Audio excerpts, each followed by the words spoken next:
We continue with our coverage of the ANC's policy conference, which kicks off this morning here in Nasrec as the ANC starts its 6-day policy discussions around different proposals that is made in the discussion documents, about 9 discussion documents to be precise. Later on, President Jacob Zuma will deliver the keynote address, which is the opening address, which we will bring you live on SABC 404, our SABC news channel. But also there will be other reports that will be delivered by the Secretary General, which will look at the diagnostic report of the ANC, which speaks to the state of the party, but also there'll be the strategy and tactics document, as well as the organizational renewal documents, which will be presented by Fikile Mbalula as well as Nathi Mthethwa. But right now, let me just quickly bring in the voice of the working class, the voice of Labour in South Africa, and just what their take is with regards to the different proposals that have been made by the ANC. I bring in Sdumo Dlamini, the president of Cosatu, just looking at some of the proposals just quickly. And do you believe that these proposals speak to the voice of or the concerns rather of the working class, speaks to the concerns of those that you represent?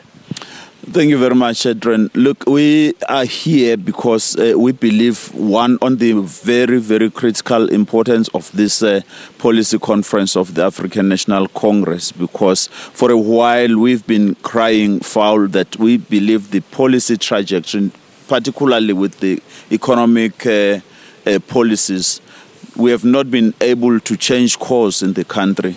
The spatial apartheid disparities still remain intact. The wealth of this country still rests in the hands of the few minority whites in South Africa.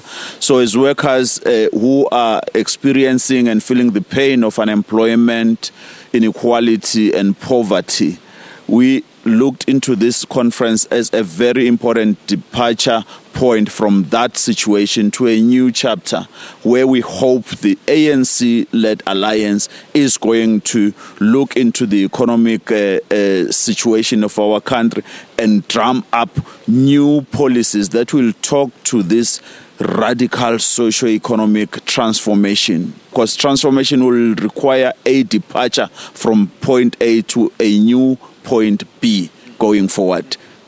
Some of the criticism has actually been that the ANC has come up with too many policies when it comes to the economy. We speak about gear, which of course Cosatu has been quite vocal against. We speak about Skisa, and now we look at the National Development Plan, which has some concerns that you have raised as well. We do indeed have great concerns around the National Development Plan, in particular the economic chapter of the plan. It sounds like an old bottle or a new bottle where you just put wine and it is the same old wine that you are drinking. We hope that this time around the ANC will appreciate that point and say, in order to move towards this radical socio-economic transformation, we must indeed do certain things. Let's nationalize the Reserve Bank, for instance, I argue. Let us ensure that the mining charter or the MPRDA is more meaningful for the workers in the mining communities, and as they go home, as they retire, they see the benefit of these mines in this country. Let's see how beneficiation is going to happen in South Africa, in a South Africa that is re-industrializing. We have got to really see how they move towards that policy of reindustrialization. The labor market chapter of the NDP for us means that workers must accept meagre salaries. Workers must accept that they can work long hours without pay for that. We don't think it is in the correct mode for us to deliver what we want to see. Well, the nationalization of the mines has been a huge topic for a couple of years, even under the leadership of the former ANC Youth League president, Julius Malema, who called for it at the time. It was rejected at Mangaung.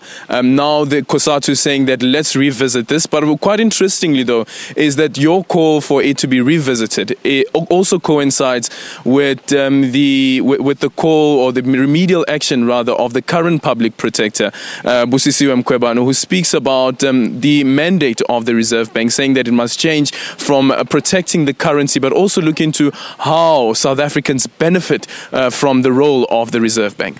We believe that, and it has been our position for many, many years as the Federation, that the mandate of the Reserve Bank has got to change if we want to see and realize a developmental state, and South Africa embarking on this agenda of a developmental state. The Reserve Bank has got to move away completely from purely relying on one instrument and one instrument only, which is interest rates to target inflation, when we need to create more base for people to be employed so that government can collect more taxes from people who are working, and ensure that they then build the infrastructure that we need, and that we can have more people employed to maintain the infrastructure that there is in the country. If we don't do that, we will continue to be a country that is having a growth that is not producing any job, and we don't think that's the way to go.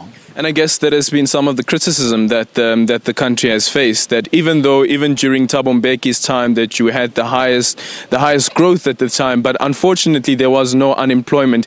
And some have been comparing South Africa's Reserve Bank mandate to what's currently happening in the US, where they have a dual target, the target that also looks into employment.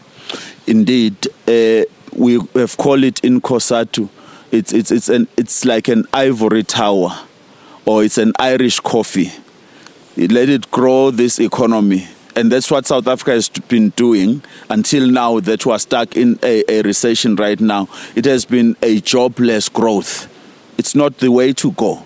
We have to change course and ensure that we can employ more people and find means of employing more people. That's where you get taxes to build the bridges, to build the public hospitals that we need, to achieve the NHI that we need to have in this country. The president recently at the Youth Day rally in the Northwest spoke about how it almost seems as though that Labour is against young people getting an employment, considering that that Cosatu was against the youth wage subsidy. I wonder whether Cosatu has changed its stance and whether it believes that should still be jigged around a bit to allow those who are currently in employment to remain in employment and not lose their jobs at the expense of younger people being employed. Look, that analogy for me, it's not the correct characterization of the problem. Cosatu fights for people to be employed and has got to defend the jobs that they are, meaning those who are on the job must have a life there, they must be sustained. But we must move away from what the SG of the ANC said at one point, says half a loaf is better than nothing. We don't believe in that analogy. We want people to be employed in decent forms of employment where they are able to even save of what they are getting paid, so that they are able to take their children to school, to hospital when they are sick. The employment that is able to allow you to even afford spare time for leisure for your children. We need those things. They are part of a healthy lifestyle. Now, we want those things to happen. We are not going to say, therefore, don't employ people. The fight against labor brokering is exactly to address the plight of the young people in this country, and we've got to win that fight. Well, the fight against labor brokering is a fight that Cosatu has still not won. Do you think that this policy conference, now in the context of the debate around radical economic transformation, now in the context of where you find that ANC delegates as well as ANC leadership are not scared about speaking about amending sections of the Constitution? And I know that the progressive professional forums have been arguing that Section 22 of the Constitution has been a hindrance, and that's the reason why government felt that it cannot implement this issue of banning labor brokers. We don't believe that is true. I think government used an easy way to regulate. It was quite easy, thinking that they will have employers or business people that they love workers. They will simply embrace them over a period of 2 months or 3 months on the job. It's not happening. Employers are finding new ways of evading the law. So this policy conference of the ANC has got to address that matter, that even what they tried to do to regulate labor brokers is not working. Total ban of labor brokers is going to be the way. Let's just quickly, just before we wrap up, a huge issue. When you speak about Cosatu, the first thing that comes to mind is Cosatu's call for President Jacob Zuma to step down. The ANC is clear that this conference is not about that. This conference is not about the leadership of the party stepping down. However, though, is Cosatu still strong on this point that the president should step down? And if the president steps down, the trajectory of the ANC will go up? Cosatu is still standing firm on that position.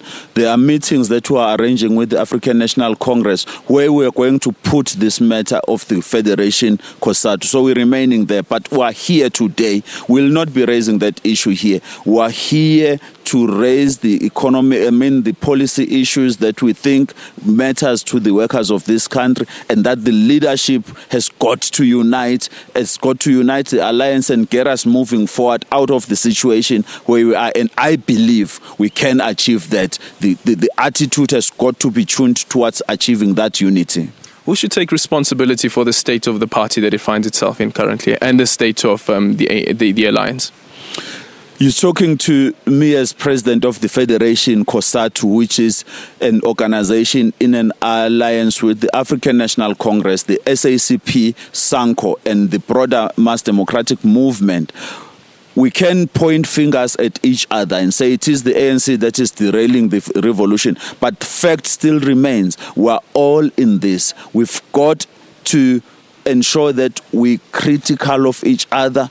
We don't hold punches against each other when it is supposed to be the case, particularly constructively, to unite and ensure that we move forward. So we have that responsibility, all of us. And I guess also the obligation that when you do reshuffle cabinet, which was a huge one earlier this year, when you do reshuffle cabinet, you must make sure that you consult the alliance as per the Mangaung conference resolution. And of course, that hasn't happened. Is that something that should be emphasized here as well? And it's just taking back to a conversation that Peter just had with the ANC Secretary General, where he said that avoiding reshuffling the cabinet willy-nilly would also help in the trajectory of the ANC upwards. Look, you are correct to say that is in the conference resolution of the 53rd conference of the ANC. We have embraced that. And I want to assure you that for all the time, and since President Zuma came into the state as president, we have been consulted. It was on this last one, when there was no consultation, and indeed we were quite angry as the Federation. Well, certainly that came out loud and clear that the Federation, as well as the other alliance partners, were quite angry at that decision that President Jacob Zuma took at the time. Well, we'll continue with different discussions and different topics with regards to the proposals in the ANC's discussion documents, 9 documents, as I said earlier on. For now, let's go to an ad break.